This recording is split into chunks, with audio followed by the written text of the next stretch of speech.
10, 4, la segunda parte del verso 4, pero voy a leer del 1 al 4 en Mateo 10, y allí al final aparece Judas, es mencionado Judas. Dice así: entonces, llamando a sus 12 discípulos, les dio autoridad sobre los espíritus inmundos para que los echasen fuera y para sanar toda enfermedad y toda dolencia. Los nombres de los 12 apóstoles son estos: primero Simón, llamado Pedro, y Andrés su hermano, Jacobo hijo de Zebedeo, y Juan su hermano, Felipe, Bartolomé, Tomás, Mateo el publicano, Jacobo hijo de Alfeo, Lebeo por sobrenombre, Tadeo o Judas Tadeo, Simón el cananita y Judas Iscariote, el que también le entregó. Señor, oramos pidiéndote ayuda para que nuestros corazones estén en el lugar apropiado al escuchar el mensaje de hoy y nuestra respuesta sea la apropiada delante de ti al escuchar este mensaje. Ayúdanos a aprender y a conocer lo que la vida de este hombre nos enseña a través de las Escrituras. Padre, en el nombre de Jesucristo te lo pedimos. Amén y amén. Llegamos al final de esta jornada de los 12 discípulos escogidos por el Señor Jesús, escogidos para llevar a cabo, como hemos visto una y otra vez, la obra más monumental en la historia de la humanidad. Pedro, ya sabemos bastante de Pedro. Andrés, un hombre humilde. Jacobo, número 1, porque hay 2 Jacobos, o el mayor, un hombre apasionado, ambicioso, insensible. Juan, un hombre sensible, amoroso, fiel, queriendo conocer la verdad. Felipe, escéptico, analítico, lento para decidir, pesimista. Natanael Bartolomé, estudioso, honesto, pero con prejuicios, que otra palabra para eso es racista. Tomás, un pesimista pero valiente. Mateo, el recaudador de impuestos, un traidor a su nación. Jacobo, hijo de Alfeo, o Jacobo el menor. Judas Tadeo, Simón el celote, un patriota. Aparentemente parece que era un asesino, porque es lo que ellos hacían, los celotes. Un grupo de hombres que, de acuerdo a los estándares humanos, nunca los hubiéramos escogido si nosotros tuviéramos que escoger. Pero el Señor nos muestra allí que Él escoge todo tipo de persona para usarlos. Y estos 11 que acabo de leer, Él los llamó para predicar el mensaje del reino de los cielos. Y con ese mensaje transformar a toda la historia de la humanidad. La historia de la humanidad fue cambiada completamente con lo que Jesucristo hizo aquí. Y ellos cumplieron su tarea, fueron héroes verdaderos. Su llamado fue efectivo y su fruto lo vemos hasta el día de hoy. Nosotros somos testimonio del fruto del trabajo de estos hombres que obedecieron al Señor. Y de no ser por ellos, tal vez no hubiera habido otra generación y no hubiera nacido la iglesia del Señor. Con ellos nació la iglesia. Y tal vez no hubiera prevalecido el mensaje si estos hombres no hubieran completado lo que el Señor les llamó a hacer. Y la iglesia, a través de ese testimonio, se ha mantenido firme, resistiendo todo tipo de ataque, todo tipo de lucha, todo tipo de intento de exterminio. Y la iglesia está aquí el día de hoy, en todo el mundo. El mensaje se ha llevado a todas las naciones. Hay billones de copias de la Biblia en diferentes traducciones, diferentes estilos.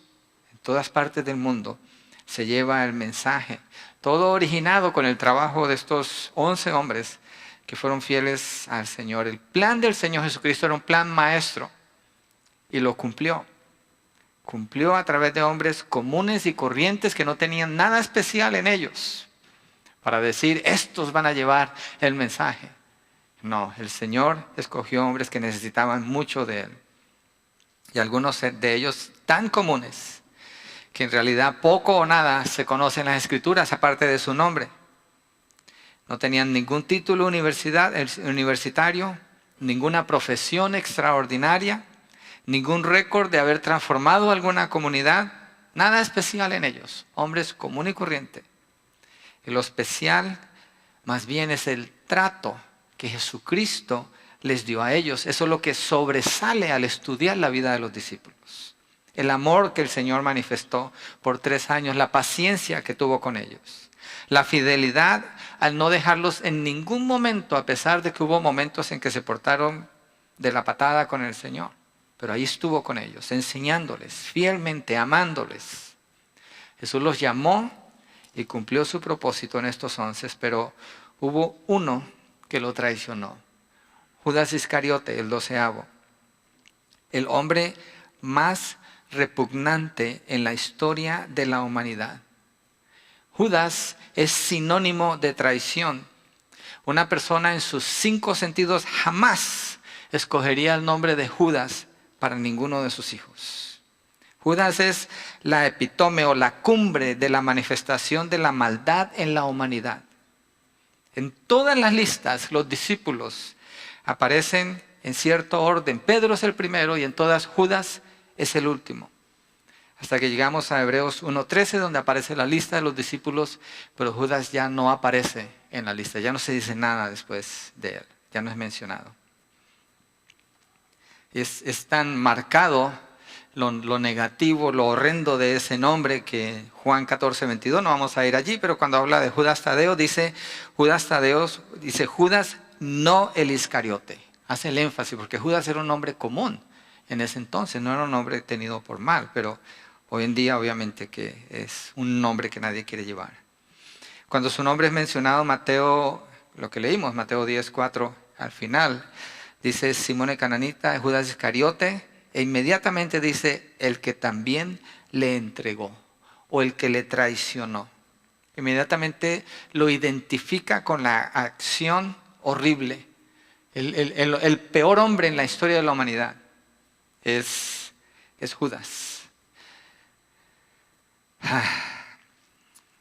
Hay otro nombre que le sigue y es Caín, que fue el primer homicida en el libro de Génesis capítulo 4 cuando mató a su hermano Abel, pero nadie como Judas. El nombre Judas significa guía, Jehová guía o guiado por Dios. Eso es lo que significa, lo que nos muestra que cuando los padres de Judas le dieron su nombre, seguramente tenían grandes expectativas de que fuera un hombre que llegara a ser guiado por Dios. Pero miramos la vida de Judas y no hubo un hombre más guiado por Satanás que Judas mismo. Y ahorita vamos a ver por qué es tan importante hacer este énfasis. Yo me acuerdo una vez aquí en la oficina hablando con una persona. Esta persona me decía, no sé cómo salió el tema de Judas. Pero ella decía, Judas, sí, el hermano Judas. Yo decía, ¿qué? El hermano Judas, ¿cómo? Es que se arrepintió. ¿Qué? Me fastidiaban los oídos lo que estaba escuchando. Y dije, ¿quién le enseña a usted? ¿De dónde aprende usted eso de Judas? Cuando la palabra presenta claramente que fue algo aberrante lo que este hombre hizo, algo horrible. No hay persona más despreciable en la historia de la humanidad que Judas mismo. Y alguien decir lo opuesto, wow, es sorprendente que gente pueda creer eso de Judas cuando la Biblia es tan clara acerca de él. Entonces su nombre significa eso, Jehová guía. Sí, y dice Judas Iscariote. Iscariote es la composición de 2 palabras. Ish quiere decir hombre, cariote viene de Keriot, que es un lugar en Judea. Entonces, el hombre de Judea. Judas, el que es de Judea, es el único de todos los discípulos que es identificado con la región. Y la razón es porque todos los 11 son de Galilea.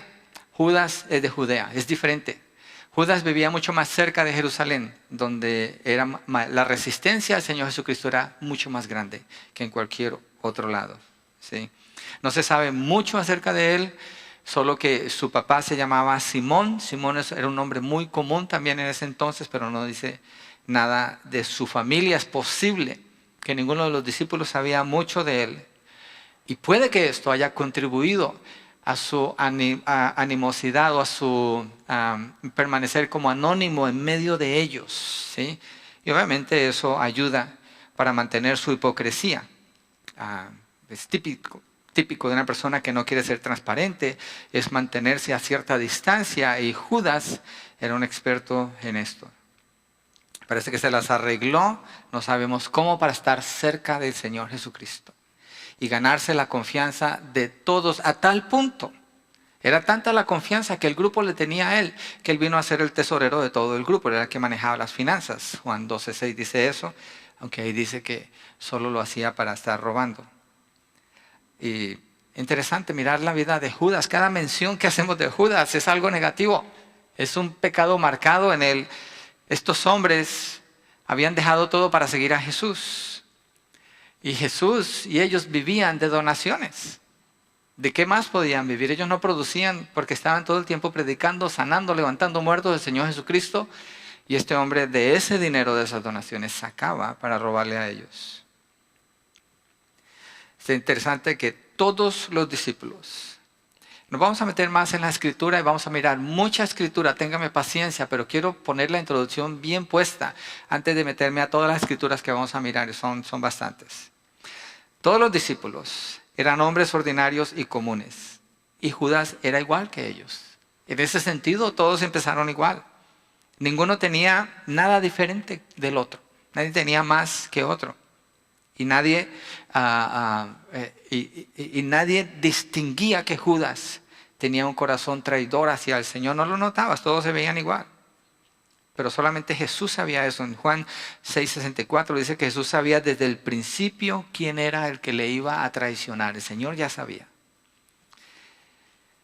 Y Judas, cuando se acerca al Señor Jesús, seguramente se siente atraído cuando ve los milagros, cuando conoce lo que la autoridad con que el Señor está obrando, y se despierta posiblemente en él algo que podemos deducir de los textos. Es un deseo de seguirlo por la esperanza de que este era el Mesías, porque todos los discípulos lo reconocían como el Mesías. Pero el Mesías que iba a venir a establecer un reinado terrenal, donde era un reinado político, donde él iba a derrocar a los romanos, e iba a establecer a Israel como la nación gobernante sobre toda la tierra. Entonces eso presentaba esperanza de tener una posición de autoridad, de tener riquezas, de tener dominio, de tener posesiones. Y Judas ahí se pega con el Señor y se mantiene allí. Todo el tiempo lo ve en el sentido materialista, pero jamás entiende el significado espiritual de la venida del Mesías. Y su agenda prevalece en su corazón todo el tiempo. Así que tenía las mismas oportunidades que todos tuvieron de ver lo que sucedía en la vida del Señor Jesucristo, pero siempre su agenda es la que prevalece. ¿Sí? Y un ejemplo de alguien así se encuentra, no vamos a ir allí, pero en 2 de Samuel, el rey David está reinando, su hijo Absalón lo manda a traer y se queda en la puerta del palacio, o cerca de la puerta de la ciudad, y empieza a atender y a juzgar a toda la gente que viene, los abraza, les da regalos, los trata bien, se gana el corazón de la gente, pero está traicionando a su padre todo el tiempo. Y cuando tiene la oportunidad, se levanta para tomar el reino y está dispuesto a matar a su papá para tomar el reino. Eso es lo que hace Absalón. Y cuando Absalón hace eso, David tenía ciertos amigos que le ayudaban a gobernar. Y estos personajes, cuando Absalón tomó el reino, tomaron el lado de Absalón. Se fueron con el mejor postor. ¿Por qué? Su interés era lo que ese nuevo rey les ofrecía a ellos. No ser fieles con David, habían sido buenos hipócritas. Así que la ilustración de Judas la encontramos también en otros lugares. ¿Sí? En otros lugares, cuando prevalece en el corazón la posibilidad de un reino terrenal con Jesús, tal vez riquezas, dominio, autoridad, influencia. Siguió a Jesús movido por su ambición y su avaricia. Quería el poder que podía alcanzar si permanecía al lado de Jesús. Nunca le interesó el reino de Dios. Él quería un Mesías que pudiera coronar como muchos otros deseaban para servirse de su poder y majestad y ser satisfechos en su avaricia. Había un interés personal en él al acercarse al Señor Jesucristo. Hoy en día hay mucha gente así. No niegan a Jesús, confiesan el nombre de Jesús, dicen que Él es el Hijo de Dios, creen que Él murió en la cruz, pero todo lo que les interesa es los beneficios del Señor. Quieren venir a la mesa del Señor y comer de la mesa del Señor que está servida, pero no quieren nada con el Señor de la mesa. Hay mucha gente así hoy en día. Regresando a Judas, él voluntariamente escogió seguir al Señor Jesucristo. Y es bien interesante porque Judas, tan hipócrita que era, se mantuvo cerca del Señor todo el tiempo, no se echó para atrás. No se echó para atrás cuando muchos otros discípulos lo dejaron. No se echó para atrás cuando se hizo difícil por la oposición que había contra el Señor Jesucristo. Allí estaba. Aguantó todo esto. Y obviamente se hizo más y más astuto en el caminar con el Señor Jesucristo. En el pasar del tiempo perfeccionaba su hipocresía. Porque nadie notaba su hipocresía. El único que sabía era el Señor Jesucristo. Y su motivación o la gasolina que movía el corazón de Judas era las riquezas, el poder, el prestigio. Tenía su propia agenda. Él sabía lo que quería.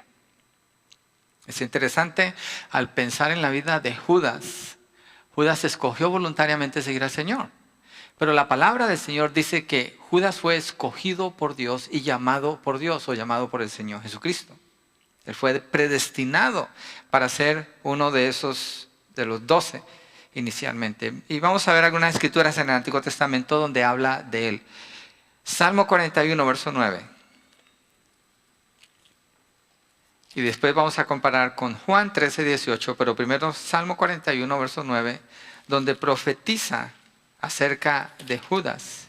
Y Juan habla del cumplimiento de esto en la traición de Judas. Interesante, de todos los discípulos, Judas es el único que aparece en el Antiguo Testamento en muchos textos. Es el único. 41, verso 9. Aún el hombre de mi paz, en quien yo confiaba, el que de mi pan comía, alzó contra mí el calcañar. Está hablando, el que me traicionó es uno que está cerca de mí. Y Jesucristo predice el cumplimiento de eso en Juan 13, 18. Juan 13, 18, vamos a estar comparando y mirando. Acuérdese, lo que podemos conocer de cada discípulo es cuando la Escritura los menciona a ellos. Algunas cosas las podemos concluir, otras cosas las podemos mirar directamente. Juan 13, 18. No hablo de todos vosotros, yo sé a quienes he elegido. Está hablando de que el Señor eligió a Judas. Yo sé a quién he elegido, mas para que se cumpla la Escritura. ¿Cuál Escritura? Salmo 41, 9. Para que se cumpla la Escritura, el que come pan conmigo levantó contra mí su calcañar o su talón, es decir, es un traidor, es lo que está diciendo allí. Jesucristo afirma el cumplimiento de Salmo 41, 9 en la traición de Judas. Salmo 55, versos 12 al 14. Salmo 55, 12 al 14. Dice, porque no me afrentó un enemigo, lo cual había soportado. Poncio Pilato, Jesucristo lo podía soportar. Los fariseos, Jesucristo los podía soportar. Los había confrontado, había mostrado su maldad. Pero dice, no fue uno de esos, no fue un enemigo. Ni se alzó contra mí el que me aborrecía, porque me hubiera ocultado de él. Sino tú, hombre, al parecer íntimo mío, mi guía y mi familiar, que juntos comunicábamos dulcemente los secretos y andábamos en amistad en la casa de Dios. La traición de Judas, o la traición, cuando alguien traiciona a otra persona, es lo más horrendo que se puede hacer en una relación entre dos personas. Cuando hay traición, es horrendo. Y muestra aquí lo intenso de la obra que hizo Judas, la manera como trató al Señor. Y el Salmo predice lo que el Señor iba a experimentar. Uno íntimo con Él, uno familiar, uno que andaba con Él, no uno que era su enemigo. Uno de adentro. Zacarías 11, versos 12 al 13. O sea que otro punto ahí en el Salmo 55, antes de seguir, es eso fue decretado por Dios desde antes, porque la palabra nos está dejando ver. Salmos fue escrito ¿en qué año? ¿Quién se acuerda qué año? ¿Como unos 1000 años antes del Señor Jesucristo? Más o menos en el tiempo del rey David. Y está hablando exactamente lo que Judas iba a hacer después con el Señor Jesús. Ahora Zacarías 11, versos 12 al 13.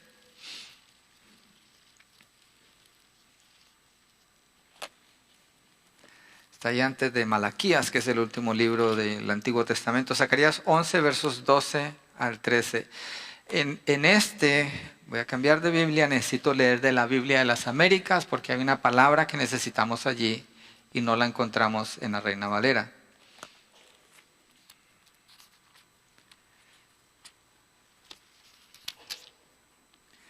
Versos 12 al 13, y les dije, si os parece bien, dadme mi paga, y si no, dejadla. Y pesaron con mi salario 30 piezas de plata. Entonces el Señor me dijo, esta es la parte que no está en Reina Valera, arrójalo al alfarero, ese magnífico precio con que me valoraron. Tomé pues las 30 piezas de plata y las arrojé al alfarero en la casa del Señor. Interesante. Al alfarero en la casa del Señor. ¿Qué tiene que ver un alfarero con la casa del Señor? Lo vamos a ver más adelante. Sí, pero es un punto importante. Y aquí habla del valor, el precio que le pusieron para la entrega del Señor Jesucristo, que fueron 30 monedas de plata. Y Mateo 27, versos 9 al 11, afirma el cumplimiento de esta profecía dicha por Zacarías. Mateo 27, 9 al 11. Lo que estamos viendo aquí es el llamamiento de Judas, la predestinación de Judas para lo que él iba a hacer. Esto nos deja ver el dominio, la soberanía de Dios en todas las cosas. Nos deja ver que había un plan, es parte del plan de Dios, todo esto que muestra la palabra acerca de Judas. Mateo 27, del 9 al 11. Así se cumplió lo dicho por el profeta Jeremías. Aquí dice Jeremías, hay que comparar la profecía de Jeremías con la de Zacarías. En mi opinión, la de Zacarías es mucho más específica, es más detallada acerca de esto. Pero el escritor de Mateo dice que es Jeremías cuando dijo, y tomaron las 30 piezas de plata, precio del apreciado, según precio puesto por los hijos de Israel, y las dieron para el campo del alfarero, como me ordenó el Señor. Cuando dice como me ordenó el Señor, está afirmando, así ordenó el Padre desde la eternidad, así ha hecho el Hijo, ha llevado a cabo el plan de Dios en todo esto, aunque él nunca violó la voluntad de Judas. Judas voluntariamente decidió seguir al Señor, Judas voluntariamente decidió traicionar al Señor, pero Dios soberanamente tenía esto ya en su plan.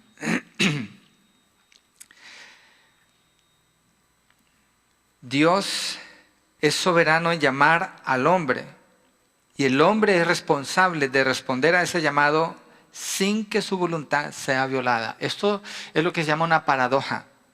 Porque decimos, ¿cómo es que Dios planeó que Judas traicionara al Señor Jesucristo? ¿Y cómo es que Judas voluntariamente escogió traicionar al Señor Jesucristo? Al fin, ¿quién es el que obró aquí, Dios o Judas? ¿O será que Judas simplemente fue como un títere manipulado por Dios para que se llevara a cabo eso? No. Judas de su propia voluntad, sin ser cambiado en su voluntad por Dios, él de su propia voluntad decidió. Lo que muestra la palabra al mostrar esto es que Dios es omnisciente. Para Dios no hay problema con ver el futuro, el presente y el pasado de una manera instantánea, presente delante de Él. Y Él nos está dejando saber que lo que venía. Cuando leemos Apocalipsis encontramos las acciones de los hombres al final. Todo está en el plan de Dios, exactamente como Él lo ha planeado. Entonces muestra la soberanía de Dios y muestra la responsabilidad del hombre. Ni usted ni yo podemos comprender esto. Y no tiene sentido quebrarnos la cabeza. Simplemente tenemos que aceptar que esto es lo que la palabra presenta. Y creer que así es Dios, es lo que Dios presenta. No hay manera de poder llegar a una conclusión intelectual en cuanto a esto. Es un asunto de fe.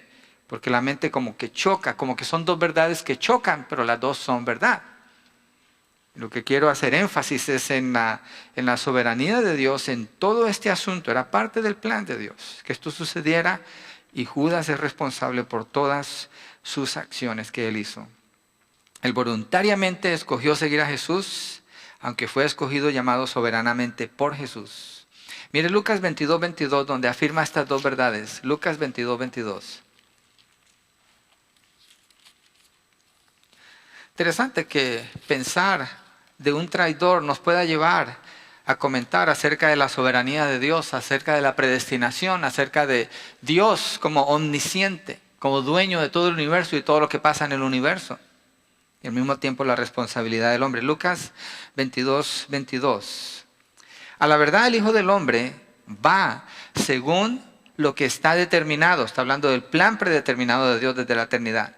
Pero hay de aquel hombre por quien es entregado. Está dando las dos áreas, la soberanía de Dios y la responsabilidad del hombre, que no es quitada, aunque Dios sigue siendo soberano. Son una paradoja, no una contradicción, una paradoja, dos verdades que chocan, pero las dos son verdades. La perfecta voluntad de Dios y los deseos malignos de Judas llevan a cabo la muerte del Señor Jesucristo. La perfecta voluntad de Dios y los deseos malignos de Judas llevan a cabo la muerte del Señor Jesucristo. El deseo de Judas era malo. La intención de su corazón era perversa, era aborrecedor lo que él estaba haciendo. Pero el propósito de Dios, al permitir esto, al planear que así fuera, era bueno. Un ejemplo eso lo encontramos en Génesis 50:20, no voy a ir allí, pero José, después de que es el segundo, después de Faraón en Egipto, sus hermanos lo habían vendido cuando tenía 17 años, lo quisieron matar, pero decidieron venderlo como esclavo. Y él le dice a ellos, ya cuando estaban viejos, ustedes intentaron todo esto para mal, pero Dios lo usó para bien, para salvar a mucho pueblo. Porque a través de la maldad de estos hombres, José tomó una posición de gobierno con la cual todo Israel fue rescatado. Fue rescatado de la muerte porque había hambruna en ese tiempo. Dios es soberano sobre todo lo que sucede. ¿Cómo aplica esto para nosotros? Mirar estas verdades. ¿Qué tiene que ver con nosotros? Tiene que ver mucho. Porque hay gente que puede hacer daño contra nosotros. Hay cosas que se pueden levantar mal contra nosotros. Pero Dios sigue siendo soberano. Dios tiene un plan. Dios siempre tiene un plan. Y el plan de Dios va mucho más allá de lo que usted o yo podemos ver enfrente de nosotros. El plan de Dios es mucho más grande. Y lo que nos enseña esto, mirando la vida de Judas y la soberanía de Dios, es la necesidad de confiar en Dios. La necesidad de confiar en Dios y no embotellarnos en un problema, quedarnos dentro de la botella o del vaso allí cuando hay un universo que está corriendo bajo la mano de Dios. Dios promete que todas las cosas obran para bien para aquellos que lo aman, han sido llamados conforme a su propósito. En el Señor Jesucristo la maldad de Judas obró para bien. Diríamos, ¿cómo puede obrar para bien si lo traicionó? Si por él lo crucificaron, la muerte del Señor Jesucristo, sufrimiento, humillación. La bondad de Dios no se tiene que manifestar con que nos vaya bien en todo según nuestro concepto.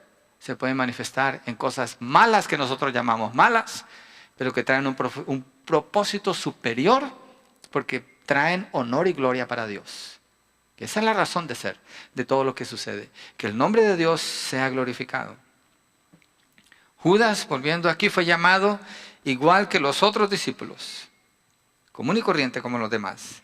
Cada uno de ellos, de todos los discípulos, recibió la misma oportunidad que Judas. No podemos decir como que, el Señor ya sabía que Judas lo iba a traicionar, seguramente que siempre lo dejó por allá en un rincón, seguramente que a él no le enseñó y pobre Judas pues terminó odiando al Señor. No, Jesucristo los trató igual a todos los instruyó de la misma manera. No había manera que Judas estuviera confundido con lo que el Señor estaba enseñando. Fue decisión de él voltear su corazón contra el Señor y permanecer allí. Las mismas enseñanzas, fueron testigos de los mismos milagros, las mismas sanidades, las mismas liberaciones de demonios, las mismas resurrecciones, perdón de pecados. Judas, como los demás, vieron la autoridad de Jesús al enseñar en el Sermón del Monte, al confrontar la falsa religión de los fariseos, al reprender a los demonios, su poder sobre las aguas, los vientos, su amor y su compasión por los necesitados. Judas fue testigo de todo esto. Judas caminó con el Señor. Todos los discípulos vieron lo mismo y todos los discípulos, entre más estaban con el Señor Jesucristo, todos los discípulos cuando se acercaron a Jesús como el Mesías, pensaban que era un rey, un gobernante político, que iba a traer un ejército para derrocar a los romanos. Era un pensamiento meramente terrenal y materialista, los 12 parejos con Judas. Pero entre más veían y andaban con el Señor Jesucristo y más conocían al Señor Jesucristo, más su corazón era transformado, el de los 11. Y más aprendieron a amar al Señor y más aprendieron a seguir al Señor antes que su propia agenda. Pero entre más tiempo pasaba, Judas era lo opuesto, más endurecía su corazón. Me vas a acordar de la historia en el libro de Éxodo cuando el Señor usa a Moisés para liberar al pueblo de Israel. Y el Señor hace milagros, maravillas delante del faraón. Y cada milagro, cada maravilla, faraón endurece más su corazón. Y otro milagro, y más su corazón, que son las plagas. Las plagas son milagros que Dios hizo en Egipto. Y la respuesta de Faraón fue endurecer su corazón contra Dios. Al principio pregunta, ¿quién es este Dios para que yo los deje ir? Y el Señor a través de Moisés le enseña quién es Él. Y la respuesta del Faraón es endurecer su corazón. Judas al principio cree que el Mesías es alguien más, tiene un concepto erróneo, tiene la oportunidad de conocer la verdad, de ver la verdad, pero su respuesta simplemente es endurecer su corazón. Parecido como los fariseos. Vieron los milagros, vieron que el Señor levantaba muertos, sanaba enfermos, liberaba endemoniados. Tenían la evidencia enfrente de ellos, podían ver lo que Jesús estaba haciendo, cómo amaba a la gente. Y su respuesta, ¿cuál es? Es por Belcebú que echa fuera a los demonios. No importa lo que se presentara delante de ellos. Su decisión había sido mantener su corazón duro. Así fue Judas. Su corazón cada vez más apegado. No abandonó su propia meta materialista. Su avaricia gobernaba su corazón y nunca amó a Jesús. Nunca se acercó a Él por la persona de Jesús, pero por el beneficio monetario de poder sacar algún beneficio de lo que le podía ofrecer. Su corazón con el tiempo se endurecía más y más. Cada milagro, cada acto de amor, cada compasión que el Señor mostraba, le causó mayor endurecimiento. Se mantuvo frío, estuvo firme en su propio propósito y jamás hizo espacio para el propósito de Dios. Escuchó la palabra, vio la palabra, Jesucristo es el verbo, pero jamás quiso obedecer, jamás quiso tomar en su corazón lo que él vio. Tuvo todas las oportunidades para arrepentirse. Constantemente tenía oportunidades, al igual que los otros discípulos. Escuchó como Jesús les advertía que no hiciera lo que había propuesto en su corazón. Bueno, le decía a Judas a través de sus enseñanzas, a través de las parábolas. Le enseñó la parábola del siervo infiel, era suficiente. Le enseñó el mensaje de la invitación a las bodas y el traje adecuado para la boda.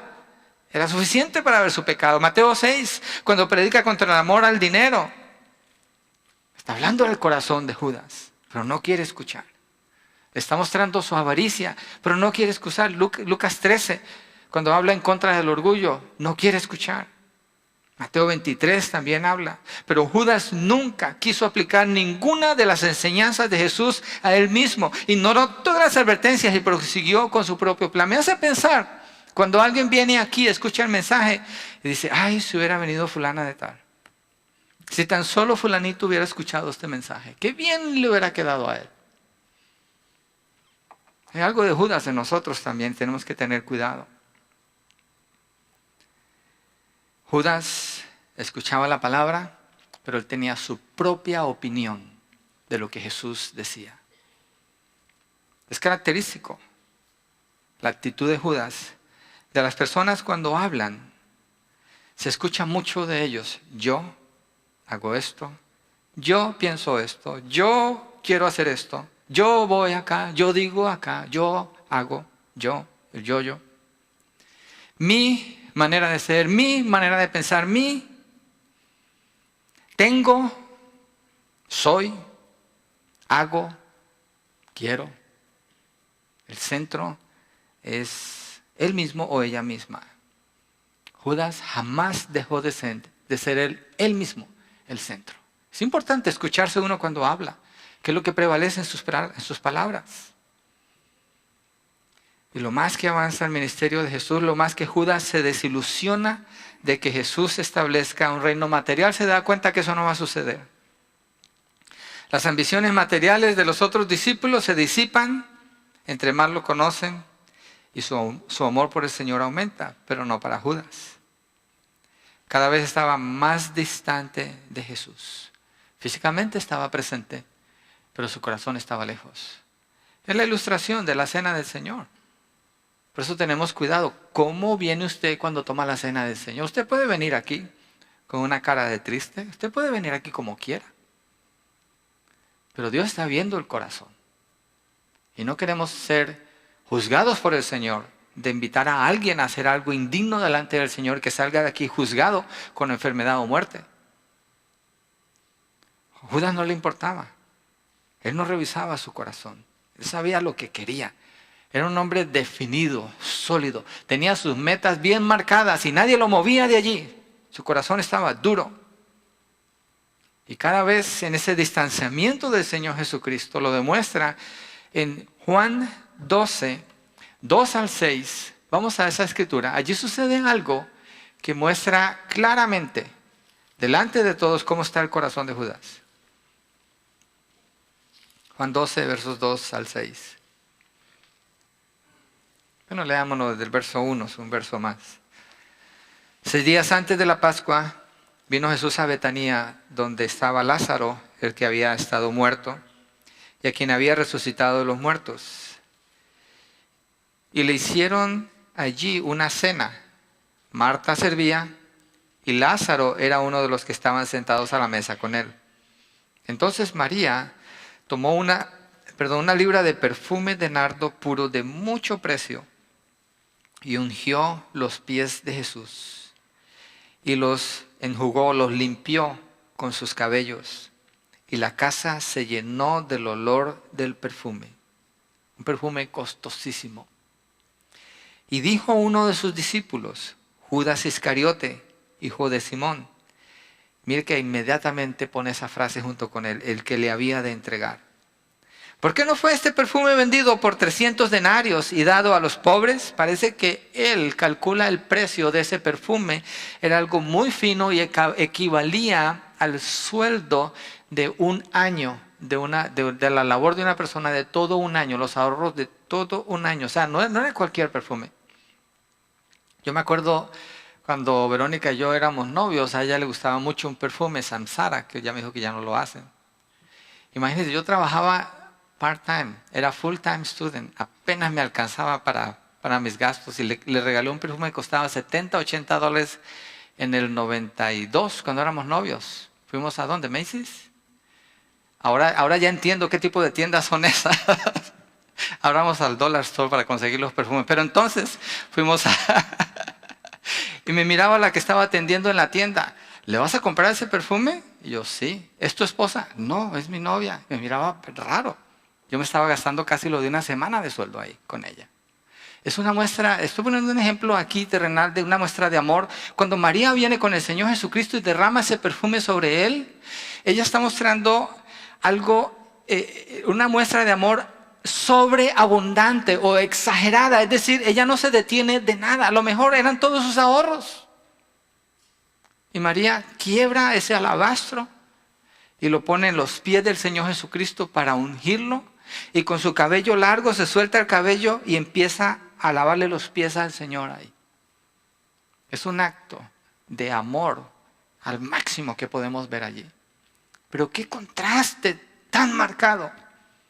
Qué evento tan hermoso el que está sucediendo aquí y la mancha negra que podemos ver aquí del pecado de Judas, cuando inmediatamente lo que dice es, ¿por qué no se vendió esto por 300 denarios para dárselo a los pobres? Pero mire lo que dice.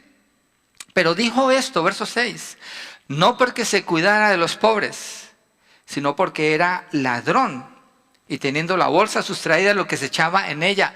No soportaba Judas a este punto que se le rindiera semejante homenaje al Señor Jesucristo. El odio en el corazón de él había crecido hacia ese punto. Le fastidiaba ver lo que estaba sucediendo. Le fastidiaba ver esa muestra de amor y de reconocimiento que María hizo, exaltando a Jesucristo como el Hijo de Dios. Y él negando completamente ese amor, y endureciéndose en su corazón y manteniendo su agenda bien clara, lo material, lo que pudiera lograr materialmente aquí y ahora. Su avaricia es notable y su odio al Señor Jesucristo se manifiesta en su intolerancia al tributo que hizo María al Señor Jesucristo. Ya está completamente desilusionado Judas con el Señor Jesús. Sigue aumentando su avaricia al punto tal de que ahora Judas quiere vender al Señor Jesucristo y lo vende por 30 monedas de plata. Y con ese acto manifiesta su menosprecio y su desdén al Hijo de Dios, al Mesías, al Rey de Israel, un menosprecio total. Después de que María unge a Jesús. Es bien interesante, esta porción la vamos a mirar ahora en Mateo, que Mateo nos da un detalle que aquí no está. Mateo 26. Mantengamos la mente en la misma historia. María unge al Señor Jesús con ese perfume y con su cabello le limpia los pies al Señor. El perfume llena toda la habitación. Es un perfume de posiblemente que costaba el sueldo de un año. Y Mateo 26, 14 al 16, continuando ese evento, dice Mateo: entonces uno de los 12, que se llamaba Judas Iscariote, fue a los principales sacerdotes y les dijo: ¿qué me queréis dar? Y yo os lo entregaré. Y ellos le asignaron 30 piezas de plata y desde entonces buscaba la oportunidad para entregarles. Está haciendo el negocio. Está vendiendo al Señor Jesucristo. Pero qué interesante. Judas piensa que está vendiendo al Señor Jesucristo. Pero en realidad, él está vendiendo su alma al hacer esto. Toda persona que traiciona al Señor Jesucristo, toda persona que se niega a querer escuchar al Señor Jesucristo, todo el que se niega a venir con un corazón contrito y humillado, como leímos en el Salmo 51, reconociendo su propia falta, tomando su propia responsabilidad y mirando a Jesucristo como el Hijo de Dios, el único que le puede rescatar. El que no hace eso, prácticamente vende su alma, piensa que está vendiendo al Señor, porque tiene otras cosas más importantes que atender en su vida, pero en realidad está vendiendo su alma. Es lo que le pasó a Judas aquí. Prefiere seguir personas así, sus propios deseos, antes que seguir al Señor. El Señor ocupa un lugar secundario, y muy secundario.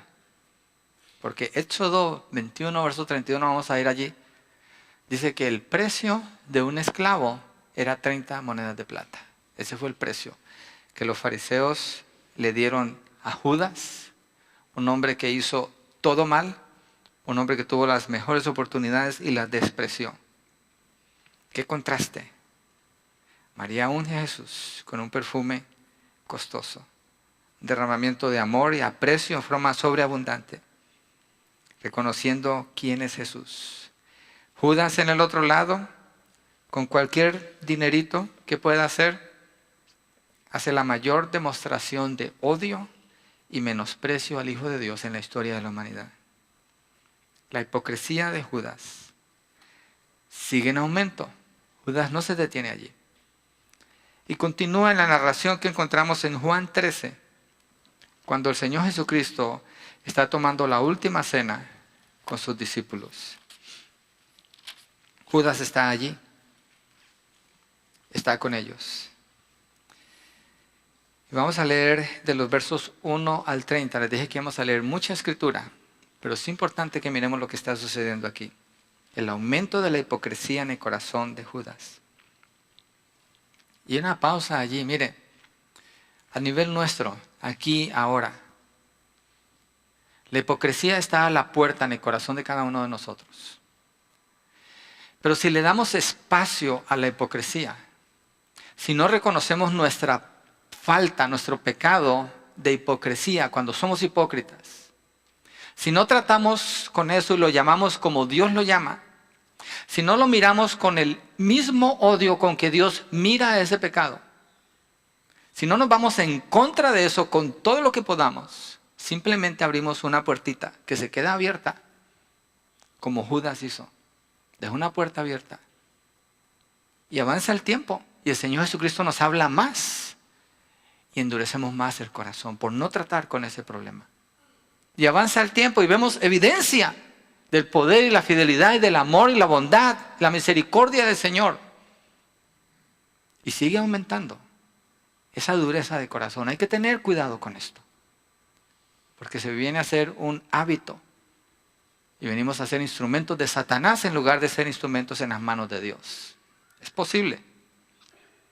Creo que mirar la vida de Judas nos enseña mucho y tenemos que tener cautela, y el que piense que está bien tenga cuidado, no sea que caiga, dice la palabra. Tenemos que tener cuidado, mucho cuidado. Miren Juan 13, aumenta la hipocresía, aumenta el odio aquí. Antes de la fiesta, verso 1 de la Pascua, sabiendo Jesús que su hora había llegado para que pasase de este mundo al Padre, como había amado a los suyos que estaban en el mundo, los amó hasta el final. ¿A quiénes? A los 12. Los 12 están con él aquí. Y cuando cenaban, como el diablo ya había puesto en el corazón de Judas Iscariote, hijo de Simón, que le entregase. Eso es lo que pasa si se da espacio al pecado y no se trata con él. Sabiendo Jesús que el Padre le había dado todas las cosas en las manos y que había salido de Dios y a Dios iba, se levantó de la cena, se quitó su manto y tomando una toalla se la ciñó. Luego puso agua en un lebrillo y comenzó a lavar los pies de los discípulos, incluyendo a Judas, eso lo agrego yo, y a enjugarlos o secarlos con la toalla con que estaba ceñido. Miren lo que pasa aquí en este evento, Simón Pedro. Entonces vino Simón Pedro y Pedro le dijo, Señor, tú me lavas los pies. Miren la preocupación de Pedro para que usted vea la comparación de lo que dice el verso 2. Como el diablo ya había puesto en el corazón de Judas Iscariote que lo entregase. Judas está lleno de traición, de hipocresía y de odio. Pedro, por el contrario, tiene otra preocupación. ¿Tú me lavas los pies, Señor? ¿Cómo no? Tú eres el Señor, ¿cómo tú me vas a lavar los pies? La preocupación de los discípulos es completamente diferente, es otro mundo. Otro mundo. Cuando una persona genuinamente se acerca al Señor Jesucristo, su corazón está allí, expresa lo que siente como es, genuino. Pero Judas no está participando de nada de esto, nomás está allí. Tú me lavas los pies, 7. Respondiendo Jesús le dijo, lo que yo hago tú no lo comprendes ahora, mas lo entenderás después. Pero le dijo, no me lavará los pies jamás. Jesús le respondió, si no te lavare, no tendrás parte conmigo. Le dijo Simón Pedro, Señor, no solo mis pies, sino también las manos y la cabeza. Jesús le dijo, el que está lavado no necesita sino lavarse los pies, pues está todo limpio y vosotros limpios estáis, aunque no todos. Jesucristo sabe lo que está pasando en el corazón de Judas. No todos están limpios, porque sabía quién le iba a entregar, por eso dijo, no estáis limpios todos. Jesucristo le está dando la oportunidad a Judas. Judas está oyendo estas palabras. Judas sabe que Jesús está hablando de él, ¿de quién más? Y no se arrepiente todavía. Así que después que les hubo lavado los pies, tomó su manto, volvió a la mesa y les dijo, ¿sabéis lo que os he hecho? Vosotros me llamáis maestro y señor y decís bien porque lo sois, pues si yo, el Señor y maestro, he lavado vuestros pies, vosotros también debéis lavar los pies los unos a los otros. Porque ejemplo os he dado para que como yo os he hecho, vosotros también hagáis. ¿Qué mayor ejemplo de amor puede haber aquí en la relación de Jesús con ellos? Él sabe que a él lo van a matar el día siguiente. Él sabe que está a punto de morir. Él no está llorando, me van a matar, miren lo que viene. Él está allí sirviéndoles. Le lava los pies, está tomando la posición más baja de servicio. Eso es amor. Y lo está amando a todos ellos, incluyendo a Judas. No podemos decir que la muerte de Judas como sucedió fue algo injusto, o que lo que la Biblia dice acerca de Judas es algo injusto. Porque este hombre tuvo todas las oportunidades y vio todo el amor del Señor. 16, de cierto os digo, el siervo no es mayor que su Señor, ni el enviado es mayor que el que le envió. Si sabéis estas cosas, bienaventurados seréis si las hicieres. No hablo de todos vosotros, yo sé a quienes he elegido. Mas para que se cumpla la escritura, el que come pan conmigo levantó contra mí su calcañar o su talón. Hablando de Judas. Desde ahora os lo digo antes que suceda, para que cuando suceda creáis que yo soy. De cierto os digo, el que recibe al que yo enviare me recibe a mí, el que me recibe a mí recibe al que me envió. Habiendo dicho Jesús esto, se conmovió en espíritu y declaró y dijo, de cierto os digo, que uno de vosotros me va a entregar. No es como que el Señor Jesucristo sabía el plan, conocía lo que estaba sucediendo en el corazón de Judas. Estaba, pues al cabo ya sé que él me va a entregar.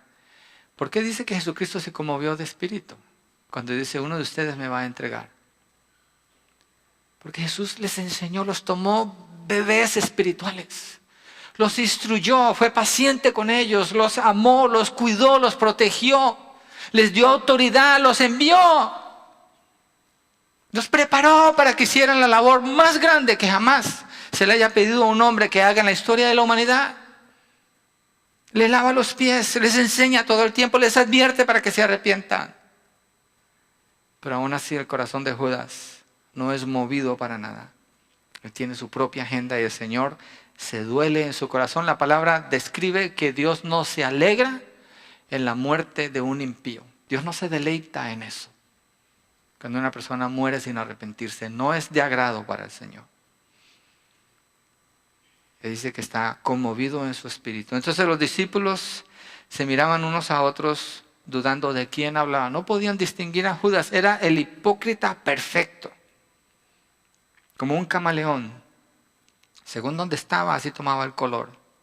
Y uno de sus discípulos, al cual Jesús amaba, estaba recostado al lado de Jesús. A este pues hizo señas Simón Pedro para que preguntase quién era aquel de quien hablaba. Él entonces, recostado cerca del pecho de Jesús, le dijo: Señor, ¿quién es? Respondió Jesús: a quien yo diere el pan mojado, aquel es. Y mojando el pan, lo dio a Judas Iscariote, hijo de Simón. Está hablando de comer del mismo plato.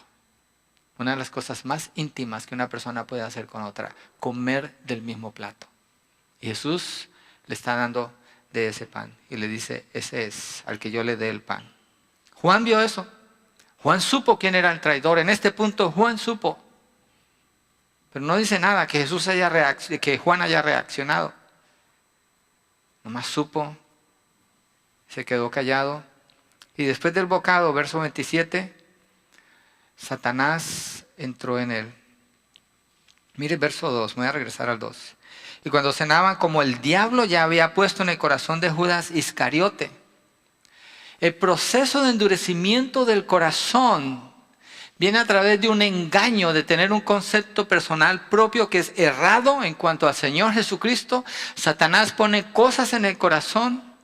El Señor Jesucristo viene y le habla a Pedro, le habla a todos. Le deja saber a Judas lo que está sucediendo, la oportunidad de arrepentirse. Pero Judas decide dejar en su corazón lo que Satanás ha puesto. Y después, el otro paso en el endurecimiento del corazón, Satanás mismo entró en él. Después del bocado, Satanás entró en él. Entonces Jesús le dijo: lo que vas a hacer, hazlo pronto. Jesús sabe, aunque estaba dolido en su espíritu, que Judas no se iba a echar para atrás. Él iba a hacer lo que tenía que hacer. Pero ninguno de los que estaban en la mesa entendió por qué le dijo esto. Porque algunos pensaban, puesto que Judas tenía la bolsa, que Jesús le decía: compra lo que necesitamos para la fiesta, o que diese algo a los pobres. Cuando él pues hubo tomado el bocado, luego salió, y era ya de noche, salió para entregar al Señor Jesús. Hay otra escritura donde los discípulos, cuando el Señor anuncia que va a ser traicionado, dice: ¿Quién es, Señor? ¿Soy yo? Muestra un corazón absolutamente diferente al corazón de Judas, un hombre en la oscuridad completamente. Mire Mateo 26, 47 al 56. Yo sé que la semana pasada prediqué un mensaje bien corto y les estaba dando un break porque esta semana íbamos a dar un mensaje muy largo. Así que hay una compensación allí, no se preocupen. Todavía nos falta, estamos avanzando bastante, pero queremos terminar hoy con los 12 y terminar hoy mirando la descripción que la palabra nos da de Judas. Mateo 26, 47 al 56. Esto es continuación de lo que acabamos de leer, nomás que nos vinimos ahora a Mateo. Mientras todavía hablaba, vino Judas, uno de los 12, y con él mucha gente, con espadas y palos, de parte de los principales sacerdotes, de los ancianos del pueblo. Y el que le entregaba les había dado señal diciendo: al que yo besare, ese es prenderle. El acto más máximo, el acto más bajo de hipocresía en la historia de la vida, en la historia del universo, de la humanidad, es ese acto que Judas toma de venir y besar al Hijo de Dios. En la cultura del Medio Oriente, los hombres se saludan en ciertas regiones con un beso en la mejilla a un lado y a otro lado, es común. Y es una muestra de aprecio, es una muestra de un amigo que es cercano, que es íntimo. Verso 49, enseguida se acercó a Jesús y dijo, salve maestro, y le besó. El hipócrita usa de adulación, el hipócrita usa de palabras que son verdaderas, pero que son pura apariencia, jamás han estado en el corazón. Sabe cubrir muy bien su corazón. Y sus acciones reflejan algo que no tiene nada que ver con su corazón. Y le besó. Otra escritura en Juan, pero en Juan el Señor Jesucristo, cuando viene esta turba que dice así, a arrestarlo, antes de que Judas lo bese, el Señor quita la necesidad del beso traidor y le dice a todos, ¿a quién buscáis? A Jesús de Nazaret, yo soy. Dice que todos caen para atrás. Pero aún así, cuando juntamos Juan con Mateo, la narrativa nos deja ver que a pesar de eso, que Mateo no cubre eso, a pesar de eso, Judas, aunque el Señor ya había quitado la necesidad de la traición por el beso, se acerca y le dice, maestro, y le besó. Y miren la respuesta del Señor Jesús, verso 50. Jesús le dijo, amigo, ¿a qué vienes? Jesucristo siempre lo trató como un amigo. Juan, capítulo 16, habla de que el Señor llama a los suyos sus amigos y les deja saber sus planes. Jesucristo nunca cambió en el trato que hizo con él. Usted no tiene que cambiar si alguien es hipócrita con usted. Usted mantiene su trato porque eso honra al Señor. Jesucristo lo hizo todo el tiempo. Ahora miremos la muerte del traidor para acercarnos al final. Mateo 27, 3 al 9 dice, entonces Judas, el que le había entregado, viendo que era condenado, devolvió arrepentido las 30 piezas de plata a los principales sacerdotes y a los ancianos. La palabra arrepentido aquí está mal traducida. La palabra que corresponde aquí es remordimiento. Tenía remordimiento. No estaba arrepentido. Diciendo, yo he pecado. Mire, parece que Judas está haciendo una confesión. Porque dice, he pecado, entregando sangre inocente. Cuando miramos la vida de Saúl, en 1 Samuel capítulo 15, después de que Samuel confronta al rey Saúl que desobedeció a Dios, fue infiel a Dios. Al final, Saúl dice, he pecado contra Dios. Dice, he pecado, reconoce el pecado. Hay algo mal allí, lo reconoce intelectualmente. Pero dice, llévame contigo para adorar delante de Dios y que sea honrado por los ancianos y por el pueblo de Israel. ¿Cuál es el estándar o la agenda que tiene el rey Saúl? El mismo. Judas aquí tiene mucho remordimiento porque sabe cómo Cristo lo amó, cómo lo trató, cómo lo cuidó. Y dice, he pecado. He entregado sangre inocente, mas ellos dijeron, ¿qué nos importa a nosotros? Allá tú. Y arrojando las piezas de plata en el templo salió y fue y se ahorcó. Judas está buscando venganza contra sí mismo por el pecado que cometió contra Jesús. Eso no es arrepentimiento. Cuando él se suicida, está buscando vengarse, está buscando ajusticiarse él mismo. Cuando Jesucristo le estaba ofreciendo justicia y perdón, hace exactamente lo opuesto. No está arrepentido. Esas son las personas que sienten remordimiento porque les duele las consecuencias que trae su pecado. Y reconocen que hay un pecado, pero no se arrepienten. ¿Por qué sabemos que aquí no hay arrepentimiento? Porque Judas no fue con Dios. Judas fue con los fariseos. Fue con las personas equivocadas, fue al lugar equivocado, no buscó la justicia de Dios, hasta el final buscó su propia justicia. Fue y se ahorcó. Los principales sacerdotes, verso 6, tomando las piezas de plata, dijeron, no es lícito echarlas en el tesoro de las ofrendas. De repente les importa lo que es legal cuando han juzgado 3 veces ilegalmente al Señor Jesucristo. No es lícito echarlas en el tesoro de las ofrendas porque es precio de sangre. Después de consultar, compraron con ellas el campo del alfarero. El texto que habíamos visto en el libro de Jeremías, de Zacarías. Compraron con ellas el campo del alfarero para sepultura de los extranjeros, por lo cual aquel campo se llama hasta el día de hoy campo de sangre. Así se cumplió lo dicho por el profeta Jeremías cuando dijo, y tomaron las 30 piezas de plata, precio del apreciado según precio puesto por los hijos de Israel, y las dieron para el campo del alfarero, como me ordenó el Señor. Eso es lo que dice Zacarías. El Señor me ordenó que pusiera esas monedas en el templo, al alfarero en el templo del Señor. Es el cumplimiento de esa profecía. Aquí por eso leímos la Biblia de las Américas. Hechos 1, del 15 al 20, nomás nos da detalles de la herencia de Judas, el traidor. Ya vimos la oportunidad del traidor, ya vimos la agenda del traidor, ya vimos el endurecimiento y el crecimiento de la hipocresía en el traidor, ya vimos Satanás poniendo en su corazón traicionar al Señor, ya vimos la reprensión del Señor para que se arrepienta y no lo hace, y la consecuencia de eso, Satanás entrando en el corazón de Judas. No podemos decir, oh, pues entonces está endemoniado, Judas no tuvo nada que ver con eso. No, está hablando que estaba tan endurecido que prefería servirle al diablo antes que servirle a Dios. Y aquí en Hechos 1, 15 al 20 podemos ver ya vemos la muerte, el final, lo que queda de un traidor. En aquellos días Pedro se levantó en medio de los hermanos, y los reunidos eran como 120, y dijo, varones hermanos, era necesario que se cumpliera la escritura en que el Espíritu Santo habló antes por boca de David acerca de Judas, que fue guía de los que prendieron a Jesús, y era contado con nosotros, y tenía parte en este ministerio. Este pues, con el salario de su iniquidad adquirió un campo, y cayendo de cabeza se reventó por la mitad, y todas sus entrañas se derramaron.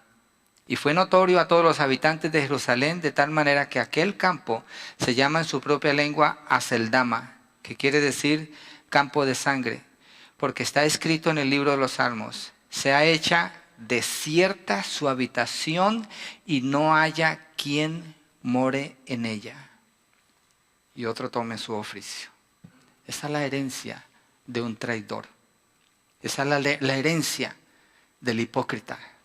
Esa es la herencia que le queda al que decide endurecer su corazón ante el amor, ante la verdad, ante la compasión, ante la evidencia del Hijo de Dios frente a él. Eso es todo lo que queda. Ese es su final. En eso queda su iniquidad. Y aquí termina la Biblia de hablar de Judas. Ya no hay nada más acerca de Judas. Judas perdió las oportunidades más grandes ofrecidas jamás a cualquier ser humano como las que él tuvo. Estar personalmente caminando con el Señor Jesucristo. Perdió su oportunidad. Tuvo el privilegio más grande de ser escogido entre billones de personas que pudieron haber sido escogidas en toda la historia de la humanidad para estar al lado de Jesús. Y lo cambió por 30 piezas de plata. Judas es el ejemplo perfecto de lo que es el amor al dinero. Como dice 1 Timoteo 6:10, raíz de todos los males, el materialismo, el amor al dinero. Judas representa a todos los hipócritas de todas las épocas que conociendo a Jesús prefieren pretender y se quedan allí. Están físicamente, pero en su corazón están en otro lugar. Miren lo que Pablo dice, 2 Corintios 13:5. Examinaos a vosotros mismos, si estáis en la fe. Probaos a vosotros mismos, o no os conocéis a vosotros mismos que Jesucristo está en vosotros, a menos que estéis reprobados. La pregunta para ustedes, ¿está usted en la fe? ¿Está usted en la fe? ¿Está usted verdaderamente siguiendo a la persona del Señor Jesucristo? ¿O viene aquí al edificio, le gusta la rutina del cristiano, el lenguaje del cristiano? Usted sabe lo que hay en su corazón. Sobre todo Judas muestra, esta es la parte bella que podemos ver al hablar de Judas. El amor, la paciencia, la bondad, la misericordia que el Señor Jesucristo tuvo con él. La fidelidad al soportarlo, porque Jesús soporta al impío y le da espacio para que se arrepienta una y otra vez. Aquí una y otra semana, uno y otro mensaje, para que se arrepienta. Jesús lo llama amigo, aun cuando lo está entregando con el beso traidor. Judas también muestra cómo el plan de Dios, no importa quién se oponga, no importa quién se levante, no importa quién traicione, no importa. El plan de Dios se lleva exactamente como Él lo diseñó. Dios es soberano. Dios es soberano. Nada va a cambiar el plan de Dios en su vida, jamás. Él es soberano. Por último, la hipocresía no paga. Solamente trae engaño y destrucción. Juan 15:6, Señor Jesucristo, cuando habla de Él ser la vid verdadera, vosotros sois los pámpanos, dice, un pámpano o una rama que no lleva fruto es arrancada y es tirada al fuego para que sea consumida. Ese es Judas. El fin es la condenación eterna. A quien se ofende primeramente es a Dios. Y de Dios nadie se puede burlar. Dice el libro de Hebreos, qué cosa dura es caer en manos del Dios vivo. Mire Hebreos 12, 25 al 29, la advertencia que escribió el escritor de Hebreos. Esta es, el penúltimo texto que queremos leer antes de terminar. Hebreos 12, 25 al 29. Mirad que no desechéis al que habla. Porque si no escaparon aquellos que desecharon al que los amonestaba en la tierra, mucho menos nosotros, si desecháremos al que amonesta desde los cielos. La voz del cual conmovió entonces la tierra, pero ahora ha prometido diciendo, aún una vez, y conmoveré no solamente la tierra, sino también el cielo. Y esta frase, aún una vez, indica la remoción de las cosas móviles como cosas hechas para que queden las inconmovibles. Está hablando del juicio de Dios. Así que recibiendo nosotros un reino inconmovible, está hablando del reino de Dios, tengamos gratitud y mediante ella sirvamos a Dios, agradándole con temor y reverencia, porque nuestro Dios es fuego consumidor. Para Judas, Jesucristo, en lugar de ser su Salvador, vino a ser su juez. Y el juicio del Señor lo condena por la eternidad en el infierno. Igual al que no quiere escuchar, al que endurece su corazón. Dice Hechos en el capítulo 1 que Judas fue reemplazado por Matías. Dice que echaron suerte, es una manera como ellos buscaban la voluntad de Dios. No promueve el gambling para nada, está hablando de otra cosa. Pero dice que cayeron sobre Matías. Matías, un hombre común y corriente, del cual la Biblia no dice nada, fue hecho un hombre extraordinario para servir a Dios y reemplazar al mayor traidor en la historia de la humanidad. El 12º apóstol fue Matías. Y muestra a un Dios extraordinario, haciendo de hombres ordinarios gente extraordinaria para cumplir su propósito de que se lleve el mensaje del reino. Vamos a orar. ¿Por qué no nos ponemos de pie? Yo creo que hemos seguido la secuencia que nos presentan las Escrituras para mirar la vida de Judas y concluir como la bondad de Dios es exaltada aún en la peor de las maldades de un ser humano. Señor, gracias por lo que nos permites conocer acerca de este falso discípulo, de este hipócrita que decidió traicionarte desde el principio, Señor, y jamás abandonó su corazón endurecido contra ti. Padre, aprendemos mucho de esto y nos advierte para tener cuidado con nuestros corazones, que estemos acercándonos verdaderamente delante de ti de corazón. Que estemos cantando estos cantos que cantamos, de veras entendiendo lo que estamos diciendo, creyendo cada palabra que estamos expresando y teniendo fe que te las estamos diciendo a ti, Señor.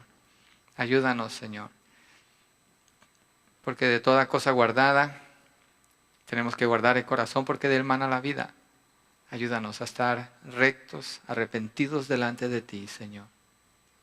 En el nombre de Jesucristo te lo pedimos, oramos, Señor, por las personas que están aquí hoy, los que escuchan este mensaje, y usted no está en Cristo. Usted sabe que usted tal vez ha conocido la religión.